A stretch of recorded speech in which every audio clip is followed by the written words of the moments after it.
Whatever is actually happening, both sides agree that the effect is extremely creepy. Greetings and welcome to a little game that I saw over on Scott Manley's channel. Yes, that's right, I'm blatantly copying him, but it's in a good cause because The Outer Wilds looks like a really cute little game, a really imaginative and interesting game, and it's currently in crowdfunding. So if you're interested, it could be one that's worth checking out. It's got 8 days left as I record this on its crowdfunding campaign, and it's still about 12,000 off their goal. So I thought I'd do a quick video on it, do a little bit of exposure for it to my modest audience, yeah, see what I could do. And also, of course, just play the game, which, to be fair, I've actually not done yet. I've only watched Scott's video. So, yeah, here we go. Now, it's worth, obviously, pointing out the large white text there. This version of the game consists entirely of temporary art. Some planets are unavailable. In the finished version, you'll have access to the entire solar system and the mysteries therein. Please excuse the bugs. It's a work in progress. Enjoy! So this is an alpha release of a game that was originally like a student project that was released a couple of years back, as I understand it. And it looks really, really interesting. Scott really liked it, so that's pretty good praise, and I think it's well worth taking a look. Let's dive in! So here we are in this little pocket solar system. Oh, eyes down. I guess that was an automatic move. I didn't do that, but here we are in, I guess this is our little home. This is my home. This is where I live. I am a space adventuring alien of the race of these people here. Should we have a chat to this guy? Rocket scientist. Hey, are you ready to get this thing off the ground? She's all fueled and ready to go. Yes, all systems go. You sound excited for both of us. You are sure you fixed the retro? Are you sure you fixed the retro rockets? Well, there was only one problem one time. Well, then maybe a few times after that. But hey, no reason to dwell on the past, right? Yeah. Anyway, you just need those launch codes from the observatory. And you're out of here. Yes, that's right. See, we can explore this whole solar system in which we belong. A micro solar system. As it is, look, there's something that's in orbit just whipping past at the moment. We're coming around into day. And the whole solar system, as I understand it, is no more than, I don't know, 30, 40 like kilometers across. The whole solar system. So individual planets are tiny, or maybe it's 100 kilometers across. I don't know. Anyway, look, we'll find out when we get out there, won't we? But this place, it's a beautiful, idyllic little village. Look, these are my people among whom I live. Look at this chap here. I see you're off for some last-minute practice. Well, the training rockets can't stay on forever, eh? We'll be all cheering for you at launch. From a safe distance, of course. Well, thank you, you green-fingered alien you. It looks a bit like a gardener, doesn't it? I think this is a gardening fellow. Living in his beautiful little log cabin.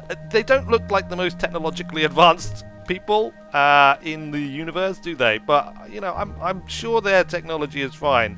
Another gardener. Are they all gardeners? They're all gardeners. I guess this is just what's fashionable at the moment. Good luck on your expedition. Any idea where you'll go? Do you want to look at me whilst we're talking, please? Could we? You know, maybe. If it were me, I'd check that gnarled, thorny one you can see in the sky on certain nights. I wonder how big it really is. Well, that's a good question. Oh, you mean that one? Right there, the one that's currently above us. That definitely looks extremely gnarled and thorny. And we've got, what, a comet up there? There's something else. Is that like another planet? Possibly hurtling towards us in some kind of terrifying manner. That may well be another planet as well. Look, I mean, they're just all over the place. They whip around like crazy. It's amazing. Let's talk to the rest of these inhabitants. Beautiful out, ain't it?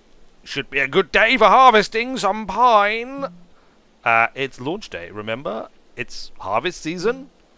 For the love of you space cadets, of it good. What do you think for the where? Well, yeah, and such. Where do you think the wood for your questionably constructed launch tower comes from? Well, it is questionably constructed, and I'm slightly concerned that it's made of wood. Actually, the launch tower is mostly metal. Oh, okay, good. That's fine. Well, the rest of the village definitely isn't. Try not to torch it, okay? Good point, man. Good point. Well made. I'm not sure. Look, we can go to the 0G cave and the observatory in this direction. So let's do it. Let's head out in this direction. Up and away. I guess we all live in this kind of giant crater. By giant, I mean kind of titchy. But we all live in this crater in this planet. Oh, what's this? You there? Hey, it's you! You shouldn't be in space by now! Shouldn't you? Shouldn't you, I mean? Shouldn't you be in space by now? Oh, I get it. You wanted to practice landing with a pro, huh? I like to pretend these tree stumps are planets and moons. Show me what you got! Oh, okay, so we can try out flying the model ship. Let's do it! Here we go. Fly the model ship. Right trigger, upwards thrust. Left trigger, downwards thrust. Left stick, horizontal thrust. Alright, that's fine. Thrust, yes. And forward. Whoa! Okay. Whoa. Oh no! Quick! It's alright, it's back. It's fine. I didn't break the kid's toy, I swear. Is this the way that I'll be landing then? I thought it was like kind of... Oh no! Quick! Oh dear! It's not landed yet. Retro thrust! Retro thrust! What did he say about not burning down the houses? Reset! Here we go, this time. I'm just going to land it once. One time. And then I think we can safely say that I am an experienced space pilot. There we go, we did it! Yes, I am, as you see, an experienced space pilot. How do I... There we go. I've done it, kid! Did you see how utterly awesome on the 4th attempt or so my landing was? I thought so. Should we go to the Zero-G cave or to the observatory? Well, I know what's in the Zero-G cave, so we're just going to go to the observatory, because if you've watched Scott Manley's video, you saw him messing around in the Zero-G cave, as I did, and I'm just going to assume, as an experienced space fellow, that I can manage Zero-G repairs of my ship quite happily, without worrying about it. We're up here in the Stone Observatory. Again, the technological prowess of these people is somewhat questionable. Postcards from orbit. Establish a satellite link. Oh yeah, okay, so we've got a satellite in orbit around our planet. The Outer Wilds Ventures presents Postcards from Orbit. Take a look through the eyes of our historic first satellite. We used the Sky Shutter satellite to take the very first images of our planet from space. Now it's your turn to be a space photographer. Can you find our village? Why take rear sample snaps? A right bumper, take snapshot. Click, click, click. So this is actually a live feed from the orbit of the planet at the moment. As you can see, it's a pretty flat planet, except that there are these big craters in them. In it. And one of those is where we live, I believe. In fact, this is it right there, look. It's a little bit cloudy, but that is us. Down there, far below. Interesting, isn't it? Kind of interesting. Anyway, what's this? This crater has always been our home. In fact, for generations, we assumed it was the entire world. Now we know that our crater is but one of many geographical depressions on a tiny rock hurtling through the endless void of space. But it's still our favourite. Yes, and it is a lovely crater. In fact, it's probably the nicest in the solar system. At least that's what I'm going to assume. This remarkably intact statue was carved by the Neome, an ancient people who used to dwell in our solar system. Although their artifacts and structures have been found on almost every planet, we still have no idea where these people came from or what happened to them. So I guess we have actually been exploring the solar system for a while. In that case, I thought I might have been the first. But no, as it turns out, I'm not the first. Actually, I knew I wasn't the first because there's at least another alien on the moon. Hey, glad we ran into each other before you left. I was hoping I'd have a chance to wish you luck. So, good luck. Here to see the Neome statue, huh? Of course. The new what now? I'm just here for the launch. The new what now? Haven't you heard? A space nut like you? Well, here it is. Check it out. The museum, not sure what it even was. I don't have a good guess. Decoration, maybe? How old it is. It's in really great shape. Okay, thanks, man. That's good of you to tell me. Obviously it's a statue. What have we got here? Helmets like these are our explorer's windows on the universe. Each helmet is a custom made to fit its wearer. with a stylish gold visor that provides protection from direct sun exposure. Hopefully I'll get one of those then when I go up into space, and a chair as well. This pilot seat is all that remains of our species' inaugural flight into space. Although it's been argued that such a distinction requires an overly liberal definition of flight, that day will always remain a landmark achievement in the history of our planet. It's a little bit Kerbal-esque sounding, isn't it? It's definitely a little bit Kerbal-esque sounding. What have we got here?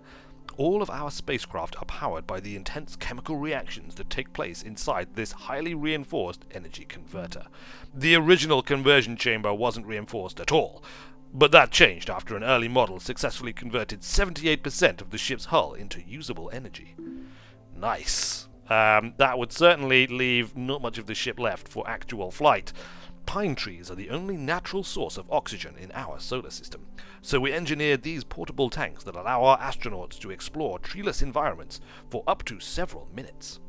The tanks are designed to automatically refill whenever oxygen is present, reducing the odds of an incredibly painful death by asphyxiation. Nice. Oh, is this one of the early astronaut types at his controls? It looks like it might be. Empty? Interesting. This one is also empty. This one is not empty. This strange rock you may or may not see in this display case is the subject of heated debate. The level-headed among us support the hypothesis that the rock somehow moves, possibly through another dimension, whenever you stop looking at it. Despite this obvious explanation, our more imaginative thinkers insist that the rock actually exists in every possible position simultaneously and only collapses to a single location when viewed by an observer. Whatever is actually happening, both sides agree that the effect is extremely creepy. Okay, so if I look away, oh, it disappears, and it appears. Does it? It's still there, and now it's back there, and it's never in that one though. It doesn't like that one, except now it does. Very creepy indeed. Well, I'm sure that will become significant at some point, possibly in the full game, but not right now, or maybe it is. Who knows? Let's have a read of this one. This tooth belongs to an adult version of the juvenile anglerfish in the tank.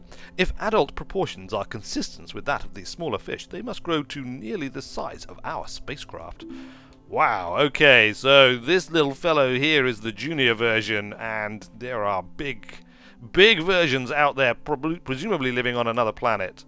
This living anglerfish specimen was found attached to the landing gear of one of our spacecraft after a close flyby of dark bramble. Judging by the size of the recently discovered adult anglerfish tooth, construction of a larger fish tank may be necessary. Yes, assuming it's going to continue to grow and you're not going to, get rid of it or something. Maybe have it for dinner? I don't know. Oh, okay. We've got a few balls rolling around here. Should we look at them, or should we take a look first in here?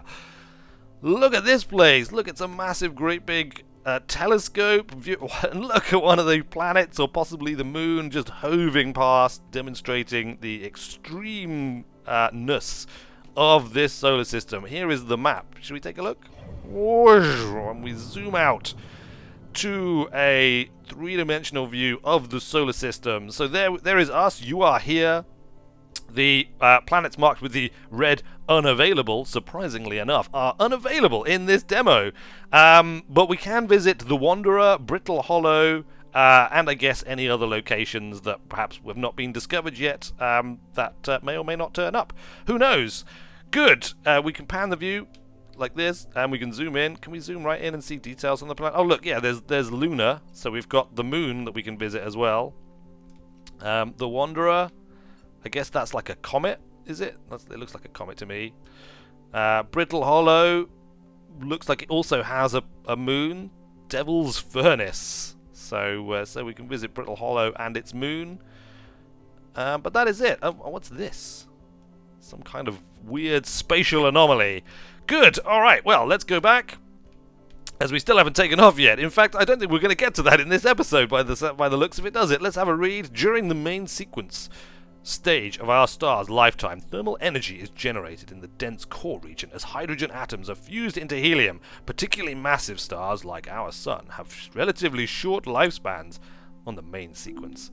So I guess, yeah, this just goes through its various stages of evolution. Once all the hydrogen has been fused into helium, the star begins fusing helium into even heavier elements, so on and so forth, until it becomes, finally, the core collapses, and the star explodes in a violent cosmic event known as a supernova. If our solar mass readings are accurate, this scenario will most likely be the eventual fate of our sun. Yes, eventual. Definitely just eventual. So yeah, let's go and let's head to our spaceship, because that's what it's all about, isn't it? Watch closely. These balls move on their own.